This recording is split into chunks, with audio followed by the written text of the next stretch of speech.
பாஜக மூத்த தலைவர் அத்வானியின் ராஜினாமாவை அக்கட்சியின் நாடாளுமன்ற குழு ஒருமனதாக நிராகரித்துவிட்டது. அவர் மீண்டும் கட்சியை வழிநடத்த வேண்டும் என்றும் அக்குழு கோரிக்கை விடுத்துள்ளது.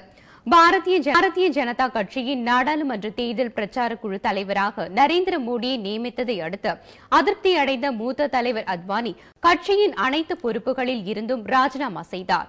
அத்வானியின் ராஜினாமாவை கட்சித் தலைவர் ராஜ்நாத் சிங் ஏற்கவில்லை. அவர் தனது முடிவை மாற்றிக்கொள்ள வேண்டும் என்று கூறினார். நரேந்திர மோடியும் அத்வானியை தொலைபேசியில் தொடர்பு கொண்டு ராஜினாமா முடிவை திரும்ப பெறுமாறு வேண்டுகோள் விடுத்தார். இந்நிலையில் பாஜக உயர்நிலை கூட்டம் நேற்றிரவு ராஜ்நாத் சிங் வீட்டில் நடைபெற்றது.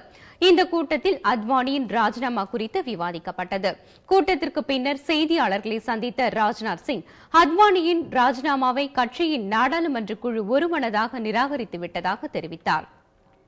முன்னெப்போதும் இல்லாத வகையில் நாட்டையும் கட்சியும் அத்வானி தொடர்ந்து வழிநடத்த வேண்டும் என்றும் ராஜ்நாத் சிங் அப்பொழுது கேட்டுக் கொண்டார்.